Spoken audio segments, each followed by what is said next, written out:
Formula 1 has entered a new era in 2022. The cars have been transformed in order to take advantage of an aerodynamic phenomenon known as ground effect. This relatively old technology has proved challenging for the teams and drivers to adjust to, and the phenomenon of porpoising has come back into the public consciousness. The use of ground effect on these cars, however, pales in comparison to those of the past.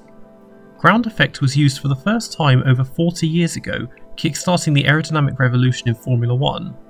Compared to today, however, it was used to such a degree that the cars generated virtually all their downforce from underneath, and after significantly increasing the speed of the cars, it was eventually banned on safety grounds, with flat-bottomed cars being the norm for the next 39 years. So, let's look at the first time Formula 1 used ground effect.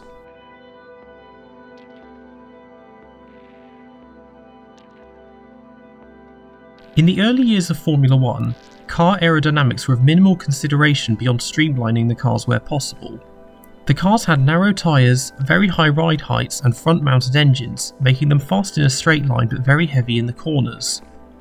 Going into the 1960s, the tyres were widened, the ride height was lowered massively, and the engines were mounted behind the driver, greatly improving the centre of mass and stability, but still the cars had relatively little mechanical grip. The first simple aerodynamic wings appeared on the cars in 1968 after the engineers began to get a basic understanding of downforce, and with this the car's cornering speeds began to increase. Going into the 1970s, the distinctive cigar-shaped designs of the previous decade were gone, and the cars had formed the same basic shape they've had ever since of a tapering front end with front and rear wings, side pods housing the radiators, and an elevated air intake for the engine. As the decade progressed, the wings got larger and more ungainly, and the aerodynamic elements became very top-heavy with little to no consideration of airflow underneath the cars. Colin Chapman of Lotus had been a pioneer in Formula 1 in the 1960s with the monocoque chassis of the Lotus 25, the wings of the Lotus 49B, and the side-mounted radiators and overhead air intake of the Lotus 72. The mid-1970s had seen Lotus falling behind teams such as Ferrari and McLaren, so Chapman started looking at improved methods for high downforce with low drag.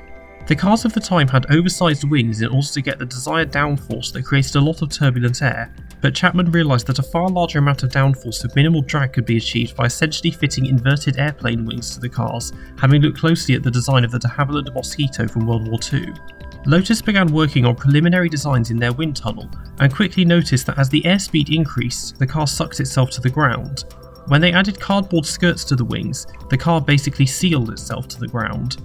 They had inadvertently designed Venturi tunnels in which the seal would create an area of low pressure, speeding up the airflow underneath the car and massively increasing downforce. They then began building a race-ready car, and in early 1977 completed the Type 78. It was largely based off the previous year's largely uncompetitive Type 77, but had a lengthened wheelbase in order to accommodate the massively enlarged side pods. The car's futuristic appearance turned heads immediately, but there were teething problems, mostly with uneven air pressure under the skirts, and it wasn't until the 4th round at Long Beach that they won a race, and not until the 7th round at Zolder where Mario Andretti got pole by almost 2 seconds and teammate Gunnar Nilsson went on to win by 15 seconds after Andretti crashed at the start that the effectiveness of the design became fully apparent. The car's inconsistent speed and a run of 11 retirements in the final 7 races meant Lotus finished runner-up to Ferrari that year. Despite that, the other teams could see the advantages in their design but didn't really know what it was, as Lotus wouldn't give anything away and the side skirts hid the underside from view. The car was used again for the first part of 1978, being driven by Mario Andretti again and new teammate Ronnie Peterson, and the prototype chassis was sold to Hector Rabac, who ran as a privateer. 2 wins and 2 poles came in the first 5 races before the Type 79 was introduced at Zolder. This car took full advantage of ground effect, as the uneven air pressure was fixed by extending the Venturi tunnels beyond the rear wheels and redesigning the rear suspension. In testing, the car had proved to have massively increased downforce, but needed the aluminium chassis strengthened as the downforce was so strong that it was being warped. In race trim, the car proved far better than the Type 78. It got pole position in all but 1 race it entered in 1979, and won 6 of them, comfortably giving Mario Andretti the title. However, the year was marred by the death of Andretti's teammate Ronnie Peterson at Monza, driving the Type 78 at the time. Their only genuine competition had come from Brabham. Gordon Murray had worked out over the winter what they had done with the Type 78, but as there was not enough time to implement this on their own car, the BT46, he went down a different path and at the Swedish Grand Prix unveiled a B-Spec car. 8 years earlier, the Chaparral 2J had appeared in the Can-Am series and featured a pair of fans on the back of the car run by a 2-stroke engine that would draw air out from under the car and suck it to the ground with the help of side skirts. With the fans maintaining a constant speed, it also maintained a constant level of downforce, but it was quickly banned as it was considered too dominant. The fans were counted as movable aerodynamic devices, and they often threw up bits of gravel and debris at drivers running behind. Tyrrell in 1978 had added a small fan to their car, used mostly for engine cooling, but did also notice a small increase in downforce. It was eventually removed due to chronic overheating, but they referred their design to Brabham, and with the BT46B, Murray adopted this idea with a single, very large fan that instead of running independently was connected directly to the car's engine. This therefore meant that engine speed dictated downforce levels rather than car speed, as shown by the car squatting when stationary with the engine idling.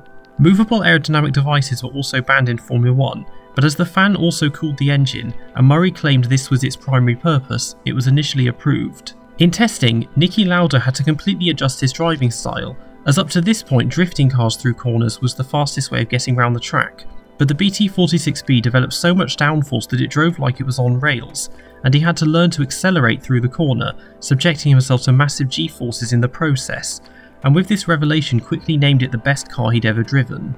Lauda and teammate John Watson qualified behind Andretti in Sweden, deliberately sandbagging by running with full fuel tanks, but during the race the car came alive. Watson retired early on, but Lauda eventually passed Andretti, who retired himself, and after Jean-Pierre Jabouet spilt oil on the track, Lauda was able to drive straight through it rather than slowing down or avoiding it completely like every other driver, and won the race by over 30 seconds. The rest of the grid naturally protested against the car, but it was again found to be legal. However, Brabham still voluntarily withdrew it in order to avoid creating conflicts with the other privately owned teams in the early stages of the FISA-FOCO war. With the car withdrawn, Lotus were free to dominate the rest of the year, but by 1979 every other team had worked out what they had done. Every team built their own ground effect car in 1979. Smaller teams such as Merzario and ATS had designed their cars in haste and had essentially just tried to copy the Lotus 79 externally without really understanding what was going on under the skirts. This led to the phenomenon of porpoising. Uneven air pressure under the skirts combined with very hard suspension in order to maintain the air seal going over bumps and curbs would make the cars oscillate up and down as they would suck themselves to the ground, then stall the air and rise back up again and then repeat, which made the cars extremely uncomfortable to drive and often very unstable. At the front of the grid, Lotus found themselves falling behind. They continued to use the Type 79, but midway through the season launched the Type 80, which took ground effect even further than the Type 79, effectively turning the entire body into an aerodynamic device that didn't need wings. They found in testing, however, that they also suffered from porpoising, mostly in the corners where the reduced speed caused sudden drops in downforce. Putting wings on did little to help, and after 3 races the car was abandoned and they went back to the Type 79. After voluntarily abandoning the fan car, Brabham built a conventional ground effect car for 1979, but poor reliability meant it wasn't competitive. Arrows built a strange looking car with an inclined engine that facilitated a central Venturi tunnel connecting the 2 side ones. It generated so much downforce that it didn't need a front wing, but the engine design meant it had a very high centre of gravity which ruined the handling, and it was abandoned after only 6 races. Ligier's car also generated massive amounts of downforce, but as a result the bodywork warped under the pressure. It was Ferrari and Williams who had cracked the code. The Williams FW07 was largely the same as the Lotus 79 and had even been developed using the same wind tunnel, but had more flexible skirts which enabled it to maintain the seal at pretty much all times. Its downfall, as with most other cars of the time, was poor reliability. Ferrari, on the other hand, stormed to both titles with the 312 T4, a 4-year-old car that had won 3 of the last 4 constructors' titles and had never been designed with ground effect in mind, but what it did have in buckets was reliability, as there was only a single mechanical retirement the entire season which led Jody Scheckter to the championship. Further down the grid, the front-running teams however were aware of a rather different threat. Renault had entered the sport in 1977 with the first ever turbocharged Formula 1 car. At first it wasn't taken seriously, as powerful as it could be, it barely worked at the best of times. They introduced a new car midway through 1979, which achieved 5 pole positions but won only 1 race due to still having major reliability problems, but this was enough for the other teams to realise if the reliability could be sourced out that turbo power was the future. Most teams spent 1980 developing their own turbo technology, so Renault continued to be the only team with a turbocharged car, with every other team except Ferrari and Alfa Romeo still using the ubiquitous Cosworth DFV. The grid order was shaken up once again as teams continued to experiment with ground effect.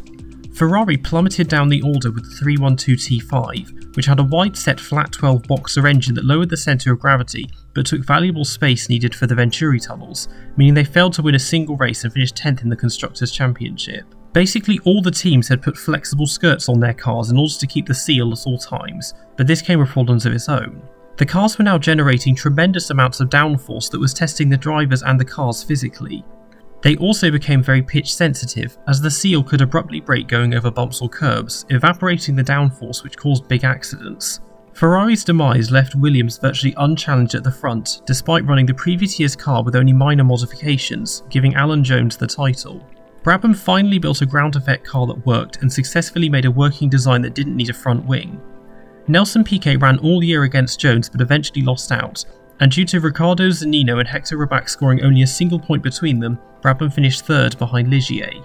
Ligier also ran the same car as in 1979 and had strengthened the chassis, but now found stress fractures developing in the suspension arms and the wheel hubs instead, leading to several mechanical retirements. They devised a system of flaps under the skirts to mediate the air pressure, which as movable aerodynamic devices they managed to keep secret until the final race, but they had been introduced too late to make much difference. In 1981, the flexible skirts were banned on safety grounds, and a minimum ride height of 60mm was enforced, drastically reducing downforce. Brabham quickly got around this by developing hydropneumatic suspension which would hold the ride height at 60mm when stationary, but then lower under the pressure of the downforce when the car was moving and the ride height couldn't be measured. The suspension once again had to be very stiff to maintain this new seal, with a range of movement of less than 2 inches, most of which came from the tyres, meaning it was a very uncomfortable ride, but the performance gains made up for this. The other teams naturally protested this to no avail, and despite teething problems with the hydropneumatic suspension jamming in the early races, and the car suffering under the strain of the downforce, it was still reliable, which allowed Nelson Piquet to take the title. However, they had been resoundingly beaten in the Constructors' Championship by Williams. Alan Jones and Carlos Reutemann both potentially had the title taken from them by losing wins due to the car's immense downforce sloshing the fuel around in the tank, which would choke the fuel pump and cause the engines to misfire. After protesting Brabham's design, and then failing to replicate it, several other teams devised a simple switch that would lower the car's ride height, an early precursor to active suspension.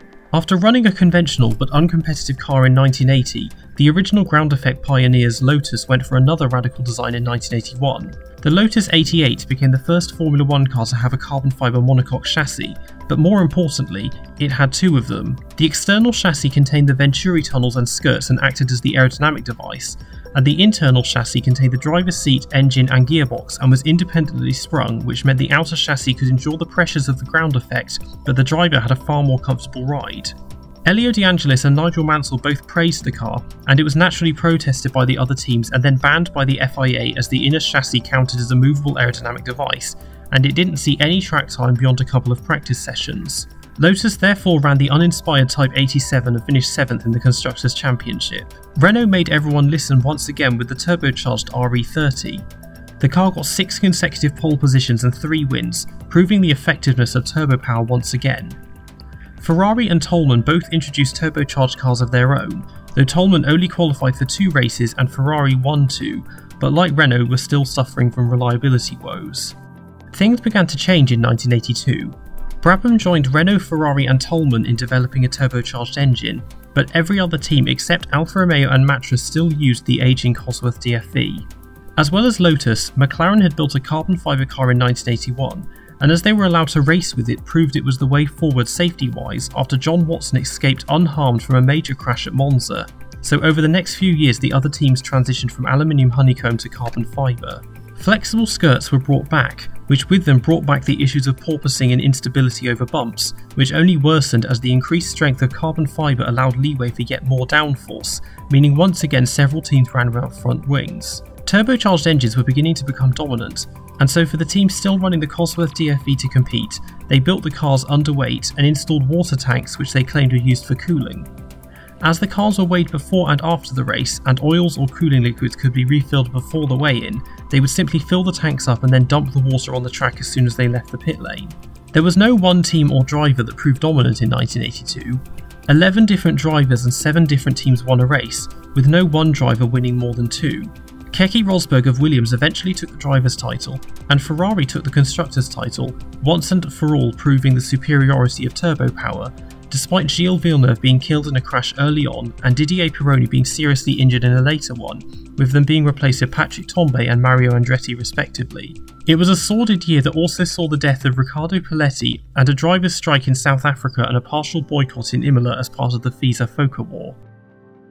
At the end of 1982, Colin Chapman, the mastermind behind Ground Effect, died, and for 1983, flat-bottomed cars were mandated, bringing an end to the Ground Effect era. The cars went back to designs more similar to those of the mid-1970s, with skinny side pods and massively oversized front and rear wings. There was an initial drop in lap times, but that was soon compensated for with the overwhelming power of the turbo engines, and then going into the 90s the far more advanced aerodynamics. Rubens Barrichello drove the pioneering Lotus 79 at the Goodwood Festival of Speed in 2000, and despite it being a 22-year-old design, he had nothing but praise for it and said it handled like a modern Formula 1 car. A further 22 years on from that, and Ground Effect is back. The current cars use it to a far smaller degree as the Venturi tunnels are very narrow, without skirts, and the cars are still generating most of their downforce from the hugely advanced wings and diffusers. Porpoising has also returned as an unwanted side effect, particularly affecting Mercedes.